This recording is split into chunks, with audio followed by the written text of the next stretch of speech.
अलग अलग इंजन दिए गए हैं, जबकि 125 सीसी की और बजाज की ही बाइक हैं। इसमें गियर शिफ्ट इंडिकेटर भी मिलता है, जो कि हमको N125 में नहीं मिलता है। इंजन गार्ड लगा हुआ आता है, जबकि इसमें नहीं लगा आता है। इसमें DRLs नहीं मिलते हैं।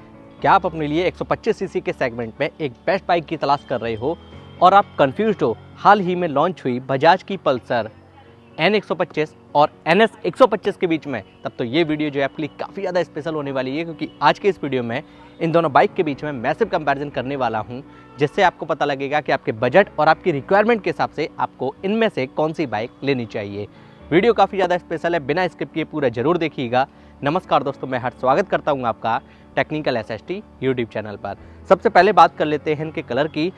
कलर दोनों ही बाइक में आपको मल्टीपल्स मिल जाएंगे और कलर सब्जेक्टिव है, जो भी आपको पसंद आए आप उसकी तरफ भी जा सकते हो। बात कर लेते हैं इनके डायमेंशंस की। यहाँ पर बहुत बड़ा फ़र्क अपन को देखने को मिलता है। पहली बार पल्सर जो है सबसे हल्के वजन के साथ में कंपनी ने लॉन्च की है। इसका कर्व वेट है 125 kg, वहीं दूसरी ओर NS का कर्व वेट है 144 kg। ये बहुत भारी है इसके आगे और ये बहुत हल्की है इसके आगे। बात कर लेते हैं ग्राउंड क्लियरेंस की। यहाँ पर भी फ़र्क है, इसमें मिलता है 198 mm का ग्राउंड क्लियरेंस, जो कि सेगमेंट में ही सबसे ज़्यादा है, और इसका ग्राउंड क्लियरेंस है 179 mm का। सीट हाइट इसकी है 795 mm की और इसकी सीट हाइट है 805 mm की। ये है इन दोनों बाइक की प्रॉपर लेफ्ट प्रोफाइल। भाई फ्रंट से प्रोफाइल मैं आपको दिखाता हूँ, ये देखिएगा कुछ इस तरीके की है। पास से देख लेते हैं, ये देखो भाई, दोनों ही अपनी अपनी जगह किलर लग रहे हैं। एंड इसमें थोड़े से शार्प एजेस दे दिए हैं कंपनी ने। एंड इसमें ये देखो कुछ इस तरीके का पैटर्न है। रिफ्लेक्टर LED हेडलैम्प सेटअप दोनों में ही दिया गया है, लेकिन इसके साथ में एक एडवांटेज है कि इसमें DRLs मिलते हैं, इसमें DRLs नहीं मिलते हैं। यहाँ पर ये एरोडायनेमिक डिज़ाइन। फ्रंट में दोनों ही बाइक में टेलीस्कोपिक सस्पेंशन है। फ्रंट मडगार्ड का पैटर्न कुछ इस तरीके का है। इसमें थोड़ा सा एडिशनल पार्ट लगा कर दिया है, ये देखो। दोनों ही बाइक में 17 इंचेस के व्हील मिलते हैं। एंड एलॉयज़ का जो पैटर्न है सेम है, कलर अलग अलग है। NS में थोड़ा सा ग्रे टाइप दिया गया है। बात कर लेते हैं टायर की। इसमें MRF के बेस्ट क्वालिटी के ट्यूबलेस टायर हैं एंड इसमें भी MRF के ही ट्यूबलेस टायर हैं। प्रोफाइल की अगर बात की जाए, फ्रंट टायर प्रोफाइल है NS की 90-90-17 एंड इसकी प्रोफाइल है 80-100-17। फ्रंट टायर में ग्रिप्स एंड इसमें ग्रिप्स कुछ इस तरीके की मिलती हैं। ब्रेकिंग सिस्टम की अगर बात की जाए, दोनों ही बाइक में डिस्क ब्रेकिंग सिस्टम मिलता है। इसमें तो एक ही वेरिएंट आता है, इसमें दो वेरिएंट आते हैं, लेकिन बेस मॉडल में भी आपको डिस्क मिलेगा। फ्रंट व्हील में 240 mm का डिस्क ब्रेकिंग सिस्टम और CBS मिलता है कॉम्बी ब्रेकिंग सिस्टम। इसमें साइड टर्न इंडिकेटर ऊपर की तरफ मिलते हैं। यहाँ पर ये नेकेड हेड दिया गया है एंड यहाँ पर कवरिंग करके दी है, ये देखो। एंड ये देखो साइड टर्न इंडिकेटर इसमें नीचे की तरफ दिए गए हैं। ग्राफिक्स इसके देख लो, इसके देख लो। टैंक का डिज़ाइन कुछ इस तरीके का है। एक ही फ्रेम में मैं आपको दिखाता हूँ, ये देखिएगा, ये देखिएगा 125 का स्टिकर। इधर ये पल्सर का 3D में बैज, इधर ये पल्सर का 3D में बैज। इसका टैंक थोड़ा सा मस्कुलर दिखता है, वहीं दूसरी ओर इसमें थोड़ा सा कॉम्पैक्ट कर दिया गया है। सीट यहाँ तक आ गई है। E20 का सपोर्ट दोनों में मिलता है। USB-A चार्जिंग पॉइंट है। इसमें मिलती है 9.5 लीटर की फ्यूल टैंक कैपेसिटी, वहीं दूसरी ओर इसमें मिलती है 12 लीटर की फ्यूल टैंक कैपेसिटी। इसके साथ में ये एडवांटेज है। हैंडल में आपको दिखाता हूँ, कुछ इस तरीके के पैटर्न में है, ये देखिएगा। एंड इसका दिखाता हूँ, ये देखिएगा क्लिप ऑन हैंडल बार दिया गया है। एंड सभी फीचर बटन देख लेते हैं। लेफ्ट हैंडल पर इंडिकेटर स्विच है, low beam high beam passing, mode का button, side turn indicator, horn का बटन। राइट हैंडल पर इंजन किल स्विच, उसके नीचे एक सेल्फ का बटन। एंड चाबी मैं आपको दिखा देता हूँ, ये देखिएगा नॉर्मल चाबी दी गई है। इसके हैंडल की अगर बात की जाए तो इसमें सिंगल हैंडल बार दिया गया है। एंड सभी फीचर बटन देख लेते हैं। लेफ्ट हैंडल पर indicator switch, low beam high beam passing, mode का button, side turn indicator, horn का बटन। राइट हैंडल पर इंजन किल स्विच, उसके नीचे एक आइडियल स्टार्ट स्टॉप बटन भी इसमें दिया गया है। उसके नीचे एक सेल्फ का बटन दिया गया है। And USB-A charging point. चाबी मैं आपको दिखाता हूँ, इसकी कुछ इस तरीके की है। डिज़ाइन इसका चेंज कर दिया गया है। एंड जैसे ही चाबी को ऑन करते हैं वैसे ही इसके मीटर की स्टार्टिंग कुछ इस तरीके से होती है। फुल्ली डिजिटल इसमें मीटर आ गया है। एंड इसमें काफ़ी सारी इन्फॉर्मेशन जो है हमको मिल जाती हैं। ब्लूटूथ की भी कनेक्टिविटी है, ये देखना, ये देखो। अब बात कर लेते हैं इसके मीटर की। चाबी के ऑन होते ही इसकी स्टार्टिंग कुछ इस तरीके से होती है। इसमें गियर शिफ्ट इंडिकेटर भी मिलता है जो कि हमको N125 में नहीं मिलता है। तो इसके साथ में ये एडवांटेज है। एंड यहाँ पर ये RPM वाली लाइट मिल जाती है, इको वाली लाइट मिल जाती है, पावर वाली लाइट मिल जाती है। ये इसके साथ में एडवांटेज है। दोनों बाइक में हमको क्रैश गार्ड मिल जाएंगे जो कि एज ए एसरीज है, साथ में ही आती है। एंड इसके साथ में एक एडवांटेज है, इसमें ये देखो इंजन गार्ड लगा हुआ आता है जबकि इसमें नहीं लगा आता है। एंड ये देखो NS200 जो आती है सेम लुक के साथ में है, तो काफ़ी ज़्यादा अपन को मस्कुलर लुक देती है। इन दोनों ही बाइक में कम्प्लीटली डिफरेंट इंजन हैं, अलग अलग इंजन दिए गए हैं, जबकि 125 सीसी की और बजाज की ही बाइक हैं। कॉमन है single cylinder air cooled BS6 FI 4 stock 2 valve engine. इसमें मिलता है 124.58 सीसी का इंजन और इसमें मिलता है 124.45 सीसी का इंजन।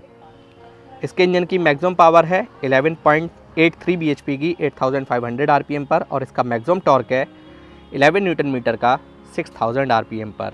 वहीं दूसरी ओर इसके इंजन की मैक्सिमम पावर है 11.8 bhp की 8500 RPM पर और इसका मैक्सिमम टॉर्क है 11 न्यूटन मीटर का 7000 RPM पर। दोनों के ही इंजन से पावर और टॉर्क जो है लगभग सेम मिलता है। दोनों ही बाइक में 5 स्पीड मैनुअल ट्रांसमिशन के साथ गियरबॉक्स, सिंगल लीवर दिया गया है। सेफ्टी पॉइंट ऑफ व्यू से side stand cut off feature, central stand इसमें दिया गया है। दोनों ही बाइक में रियर में मल्टी स्टेप एडजस्टेबल दोनों क्रॉस सस्पेंशन दिए हैं। ये देखो sari guard, lady foot pad दोनों बाइक में मिल जाएंगे। दोनों बाइक में नेकेड चेन सेट दिया गया है। ये देखो दोनों ही बाइक में स्प्लिट सीट ऑफर की गई हैं, लेकिन इसका डिज़ाइन थोड़ा सा अलग है, ऊपर की तरफ गया है। मुझे इसकी सीट जो है थोड़ी सी ज़्यादा कंफर्टेबल लग रही है पोजीशन के हिसाब से। कुशनिंग की अगर बात की जाए तो वो तो आप आफ्टर मार्केट भी थोड़ा सा बेस्ट करा सकते हो अपने अकॉर्डिंग। इधर ये NS125 की ब्रांडिंग, ग्रैब रेल इसमें प्योर स्पोर्टी वाला दिया गया है, इसमें सिंगल ग्रैब रेल दिया गया है। इधर ये N125 की ब्रांडिंग है, चाबी लगाने का सेक्शन दिया गया है। ये देखो बात कर लेते हैं रियर टायर की। MRF का ही ट्यूबलेस टायर है। प्रोफाइल है रियर की 110/80/17। बात कर लेते हैं NS की। NS में क्या है, इसमें है रियर में 120/80/17, यानी कि इसमें ज़्यादा चौड़ा टायर रियर में दिया गया है। टायर हगर दोनों ही बाइक में मिलता है, लुक को काफ़ी ज़्यादा इन्हेंस कर रहे हैं। ये देखिएगा ना, काफ़ी ज़बरदस्त। दोनों बाइक की रियर से प्रोफाइल कुछ इस तरीके की है। ये देखो टेल लाइट का पैटर्न दोनों बाइक में अलग अलग है, इसका अलग, इसका अलग। ये देखो side turn indicator halogen bulb में, डिज़ाइन दोनों का अलग अलग है। बात कर लेते हैं रियर ब्रेकिंग सिस्टम की। स्टार्टिंग में मैंने आपको बताया CBS मिलता है, combi braking system. Rear wheel में कंपनी ने दोनों ही बाइक में 130 mm का ड्रम ब्रेकिंग सिस्टम दिया है।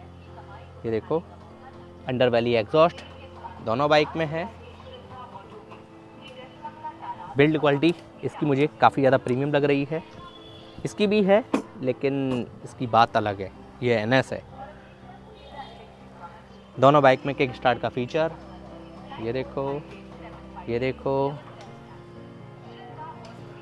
भाई। डिटेल वॉक अराउंड कर लिया, अब बाइक को स्टार्ट कर लेते हैं, इंजन साउंड सुन लेते हैं, एग्जॉस्ट नोट सुन लेते हैं।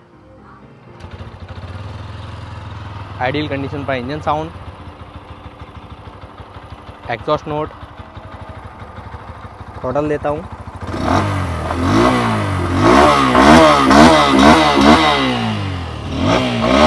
RPM नहीं है इसमें।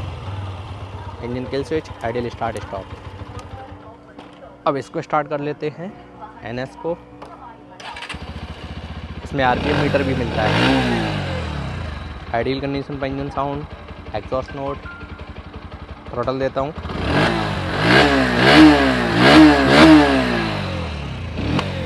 Engine kill switch. अब बात कर लेते हैं इन दोनों ही बाइक के price, mileage, service warranty, pros and con, final conclusion के साथ साथ मेरे पर्सनल ओपिनियन की। दोनों ही बजाज कंपनी की हैं, सेम वारंटी मिलती है, 5 साल की स्टैंडर्ड वारंटी और 75,000 किलोमीटर तक स्टैंडर्ड वारंटी। सर्विस की अगर बात की जाए दोनों ही बाइक पर सेम सर्विस मिलती है, कंपनी इन पर 3 सर्विस फ्री देती है। मेरा एक छोटा सा फीडबैक है कंपनी के लिए कि भाई आप सेगमेंट में सबसे ज़्यादा वारंटी दे रही हो तो सर्विस भी आपको 3 की बजाय कम से कम 5 देनी चाहिए। बात कर लेते हैं इन दोनों की ही प्राइस की। देखो भाई, इसमें टोटल 2 वेरिएंट आते हैं और इसमें केवल एक ही वेरिएंट आता है जो कि अभी अपने साथ में है, ठीक है। इसकी एक्स-शोरूम स्टार्टिंग हो जाती है 94,000 से, 94,707 रुपीज़ से, और इसकी प्राइस है लगभग 1,01,000 रुपये। तो यहाँ पर बहुत बड़ा अंतर एंड एडवांटेज मिल जाता है इसके साथ में बेस मॉडल में। वहीं दूसरी ओर अगर टॉप एंड मॉडल की बात की जाए तो 98,99,000 इसकी एक्स-शोरूम प्राइस है और इसकी 1,01,000, लगभग 3,000 रुपये का अंतर हो जाता है इन दोनों के बीच में। तो हमको कौन सी लेनी चाहिए, है ना? तो इसी के जवाब जो है आपको अभी तक लगभग मिल गए होंगे, आगे भी जानने वाले हैं। पहले इनकी कीमत जान लेते हैं। ये ऑन रोड आते आते आपको लगभग 1,16,000 17,000 रुपये के आसपास मिल जाएगी टॉप मॉडल में, और ये आपको लगभग 1,20,000 रुपये के आसपास मिल जाएगी। आइए बात कर लेते हैं फाइनल वर्डिक्ट की कौन सी बाइक किसको लेनी चाहिए। सबसे पहले बात करते हैं नई वाली N125 किसको लेनी चाहिए। भाई यदि आपको सबसे हल्की पल्सर चाहिए थी, भाई सेगमेंट में पल्सर जो है सबसे ज़्यादा भारी आती है 140 किलो पल्सर जो स्टैंडर्ड आती है। बाकी अगर और सेगमेंट में बात की जाए, चाहे एक्सट्रीम हो जाए, चाहे रेडर हो जाए, चाहे एसपी हो जाए, ये 120 किलो 125 किलो के आसपास हैं। तो वहाँ पर पल्सर जो है नहीं थी, अब आ गई है। सेगमेंट में फुलफिल कर दी अपनी इसने जगह, ठीक है।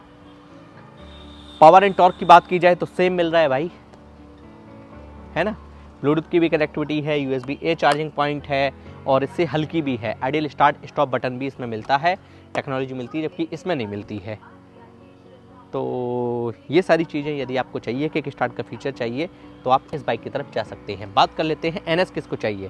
भाई परफॉर्मेंस देखो सेम मिल रही है, लेकिन इसमें रियर वाला टायर चौड़ा मिल रहा है, वेट ज़्यादा मिल रहा है। सेगमेंट में सबसे ज़्यादा वेट चाहिए तो आप इसकी तरफ जा सकते हैं। यदि आप इनका इंडिविजुअल वीडियो देखना चाहते हैं तो मैंने इनका डेडिकेटेड वॉक अराउंड किया है। सभी वीडियोस ऑलरेडी चैनल पर अवेलेबल हैं, लिंक आई बटन में और इस वीडियो के डिस्क्रिप्शन बॉक्स में मिल जाएगा। अब मैं उम्मीद करता हूं इन दोनों बाइक से संबंधित आपके सभी सवालों के जवाब आपको इसी वीडियो में आसान शब्दों में मिल गए होंगे। इन दोनों बाइक में से आपने किस बाइक को सिलेक्ट किया है, प्लीज़ कमेंट करके जरूर बताइएगा। तो दोस्तों बस फिलहाल के इस वीडियो में इतना ही। मुझे उम्मीद है वीडियो आपको पसंद आई होगी। फटाफट से लाइक कर दो यार, मैक्सिमम से मैक्सिमम शेयर कर दो। अगर आपका कोई भी सवाल है, कोई भी सुझाव है, कमेंट करना ना भूलिएगा। और अगर अभी तक आपने चैनल को सब्सक्राइब नहीं किया है तो भाई टेक्निकल SST यूट्यूब चैनल को सब्सक्राइब कर लीजिए और technical SST Instagram and FB पर ही फॉलो कर लीजिए, क्योंकि मैं आपके लिए ऐसे इंटरेस्टिंग वीडियोस और इंपॉर्टेंट वीडियोस, जी हाँ भाई इंपॉर्टेंट वीडियोस समय समय पर लाता रहता हूँ। जय हिंद, वंदे मातरम।